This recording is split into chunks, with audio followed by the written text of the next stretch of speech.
Mark Reynolds had always prided himself on being a rational man. An architect by trade, he believed in structure, logic, and the solid foundation of trust. For 12 years, his marriage to Elena had been built on those principles. But lately, the foundation had started to crack. It began with small things.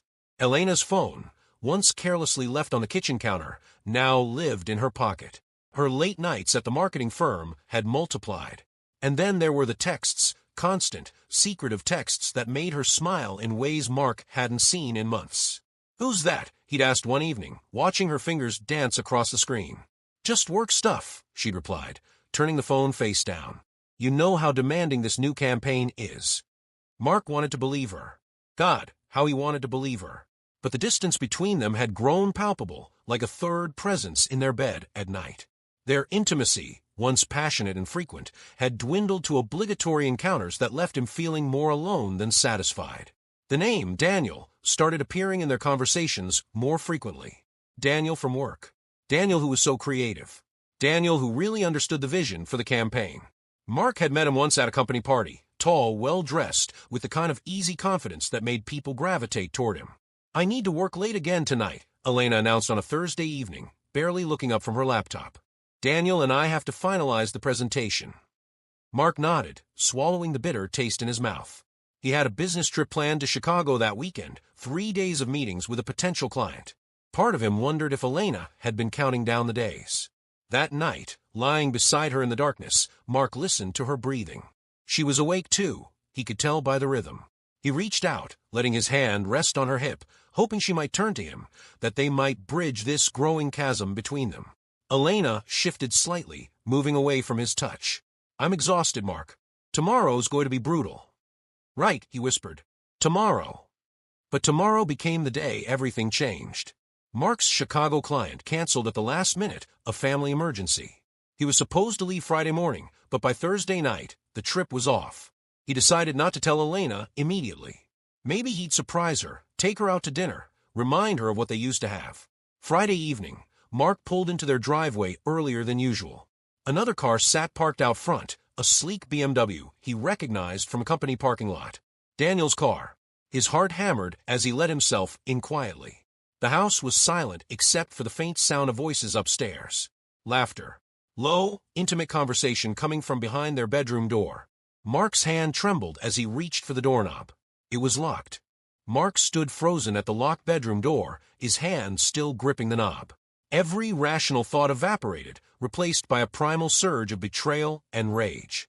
His bedroom. His wife. Behind a locked door with another man. Elena. His voice came out strangled, barely recognizable. The voices inside stopped abruptly. Footsteps. Whispers. "Mark." Elena's voice cracked with surprise. "You're supposed to be in Chicago." The meeting was canceled.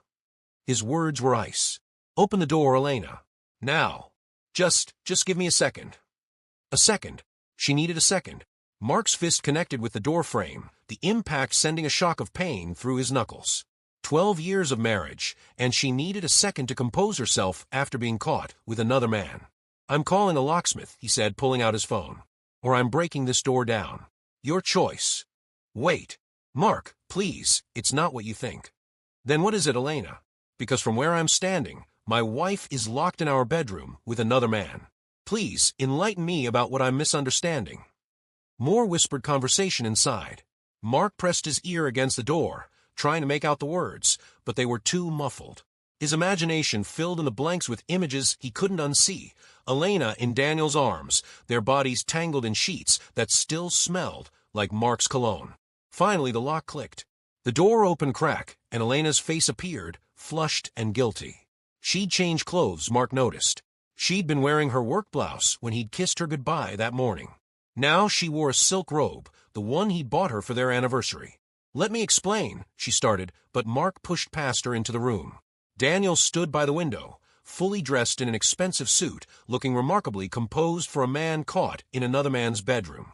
On the nightstand sat an ornate pocket watch, the antique piece Mark had purchased at auction last month for $23,000. His prized possession. "What the hell is this?" Mark's eyes darted between them. Elena moved between the two men, her hands raised placatingly.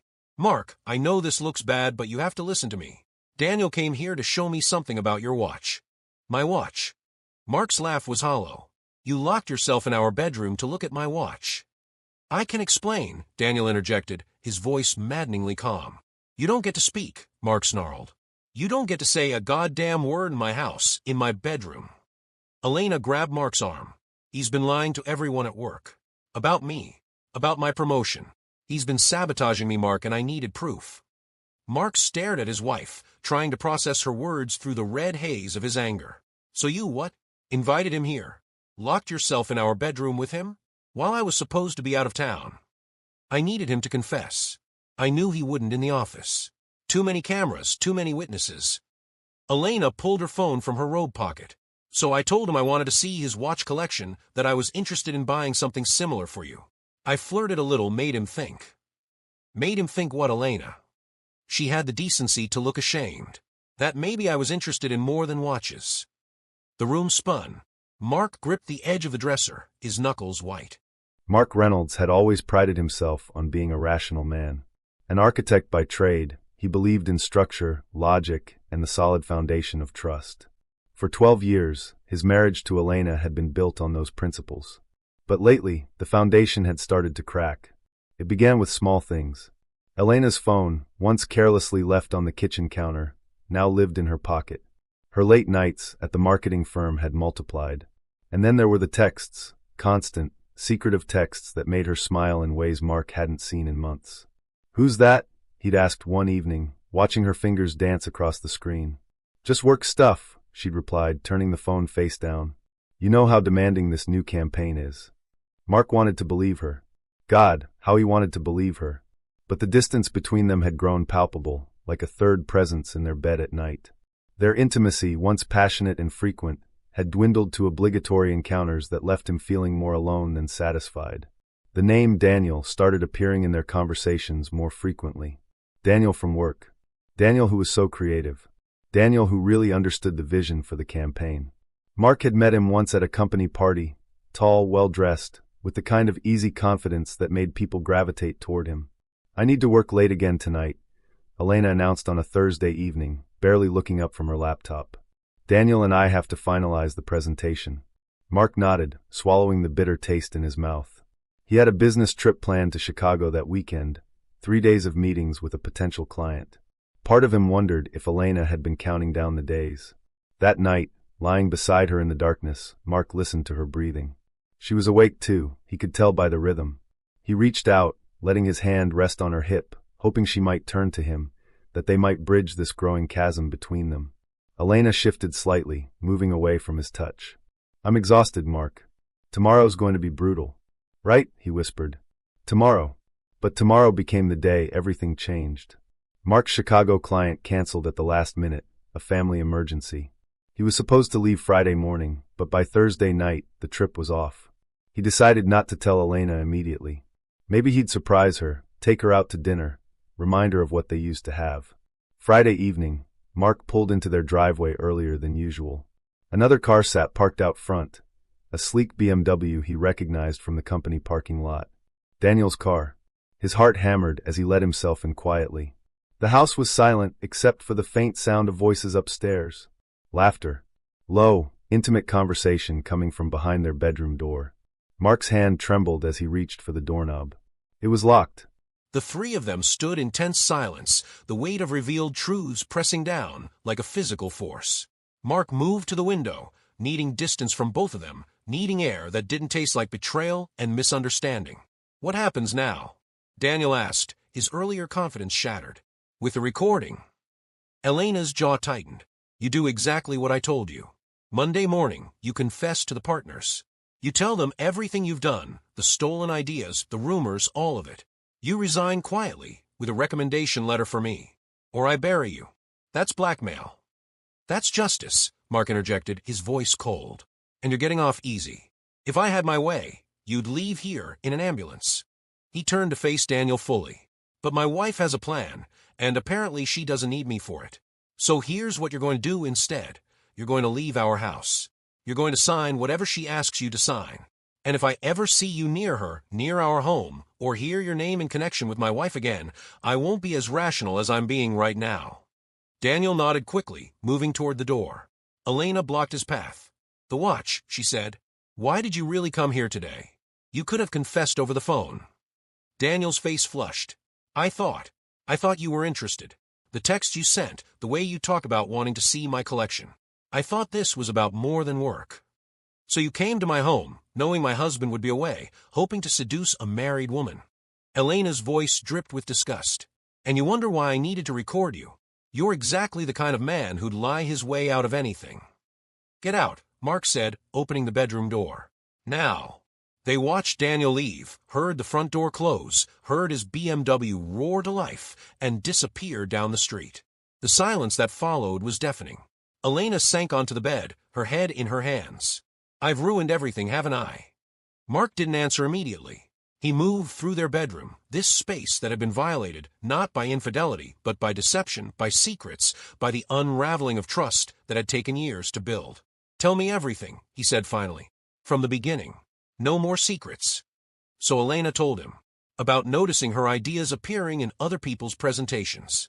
About the whispered conversations that stopped when she entered rooms. About Thompson, her boss, who'd started treating her differently, professionally distant in a way that felt wrong. About discovering Daniel's connection to it all through a deleted email she'd recovered from a company server. "I became obsessed," she admitted. "Every day trying to figure out how to prove it, how to protect myself. I pulled away from you because I couldn't bear to tell you I was failing, that someone was destroying everything I'd worked for. You think I have judged you for that?" Mark sat beside her, maintaining careful space between them. "I judge myself for it, for not seeing it sooner, for being naive enough to trust Daniel, to share my ideas with him." She turned to face him, mascara streaked down her cheeks. "And then I did something stupid and dangerous, and I hurt you in the process. I'm so sorry, Mark." The apology hung in the air. Mark wanted to forgive her immediately, to pull her close, and pretend the last few hours hadn't happened. But the image of that locked door, the sound of her laughter with another man, the weeks of distance and deception, they'd left marks that wouldn't fade quickly. "I need time," he said, "to process this, to figure out if I can trust you again." Elena nodded, fresh tears falling. "Whatever you need. Starting with this, no more secrets. Ever. I don't care how good your reasons are." 3 weeks passed in careful, painful steps toward healing. Mark moved into the guest room that first night, needing physical distance to match the emotional chasm between them. Elena didn't fight it, accepting his need for space as penance for her deception. Monday morning came, and Daniel made his confession to the partners. Elena played them the recording in a closed-door meeting, watching as 3 senior partners' faces cycled through shock, disgust, and fury. Daniel's resignation letter was accepted immediately. Elena's promotion was confirmed, along with a formal apology from the firm. But the victory felt hollow when she came home to an empty house, Mark working late again, or maybe just avoiding her. "We need to talk," Mark said on a Friday evening, finally breaking the cold war of silence. They sat in the living room, the space between them on the couch, feeling like miles. "I've been thinking about what you did," he started. "And more importantly, why you did it. You were protecting yourself, your career, your integrity. I understand that. But Elena, you locked yourself in our bedroom with another man and didn't tell me until I found out the worst possible way." "I know." Her voice was small. "I've replayed it 1,000 times, wishing I'd done it differently. Here's what I keep coming back to. You didn't trust me enough to help you. You thought you had to handle it alone, even if it meant deceiving me too." Mark leaned forward, elbows on his knees. "That hurts worse than anything Daniel could have done, because it means somewhere along the way, we stopped being partners." Elena's breath caught. "So what are you saying? That you want a divorce?" The word hung between them, sharp and terrible. "No," Mark said finally. "I'm saying we need to rebuild this marriage from the ground up. Real honesty. Real partnership. Starting now." "How?" Elena's voice cracked with hope and fear. "Couples therapy. Weekly, non-negotiable. And you need to understand something. I'm angry, Elena. Angry at you for the secrecy, angry at myself for not noticing how much you were struggling, angry at that whole situation. We need to work through that anger, not around it." "I'll do anything," she promised. "Whatever it takes." They started therapy the following week. Dr. Patricia Morrison, a no-nonsense woman in her 50s, didn't let either of them off easy. She pushed Mark to examine why Elena hadn't felt safe confiding in him. She challenged Elena to explore her need for control, her fear of appearing weak. "You've both been living parallel lives," Dr. Morrison observed during their fourth session. "Mark, you work 12-hour days at the firm. Elena, you've been consumed by your career. When do you actually connect as partners, as lovers?" The question hung heavy. They'd been married 12 years, but when was the last time they'd really talked? Really touched each other with intention, rather than habit? "Tonight," Elena said suddenly. "We start tonight." They came home to the house they'd bought together, walked past the bedroom that had been the scene of so much pain, and ended up in the kitchen, neutral territory. Elena cooked while Mark chopped vegetables, and they talked. Really talked, for the first time in months. "I miss you," Elena said, looking up from the stove. "I miss us. The way we used to laugh together. The way you'd pull me close in the morning before your alarm went off. The way we'd stay up too late talking about everything and nothing." Mark set down his knife. "I miss that too. But I'm scared, Elena. Scared that we can't get it back. That too much damage has been done." She crossed to him, stopping just short of touching. "Can I hold you? Please?" He nodded, and she stepped into his arms. They stood there wrapped together, breathing in sync. Mark felt something crack open in his chest, the careful wall he'd built around his heart beginning to crumble. "I love you," Elena whispered against his neck. "I never stopped loving you, even when I was being stupid and secretive and putting my career ahead of us. I love you, Mark." "I love you too," he admitted, the words hurting and healing simultaneously. "That's why this hurts so much." That night, they didn't make love. They weren't ready for that yet. But they lay together in their bed, reclaimed from the memory of that awful day, and held each other. Elena traced patterns on Mark's chest. He played with her hair. "Tell me something," Mark said into the darkness. "Something I don't know. Something real." Elena was quiet for a moment. "I was pregnant once. Before we met. I was 22, terrified, and I had an abortion. I've never told anyone that. Not even you." Mark pulled her closer. "Thank you for trusting me with that. Your turn." "I almost left architecture," he confessed. 2 years ago, when the Morrison project fell through. I had an interview lined up for a corporate job that would have paid twice what I make now. But I couldn't do it. Couldn't give up designing, even though it scared me to admit I needed it more than financial security. They traded secrets and fears until dawn painted their windows gold. Somewhere in those hours, between vulnerability and truth, they found their way back to each other. Not to who they'd been, but to something new, something harder won, and more precious for it. The road ahead wouldn't be easy. Trust, once cracked, takes time to restore. But they'd survived the worst of it, the locked door, the suspicion, the betrayal of secrets. And they'd chosen each other. Again, deliberately, with full knowledge of their flaws and failures. That, Mark thought as Elena's breathing even into sleep, was what made a marriage real. The end.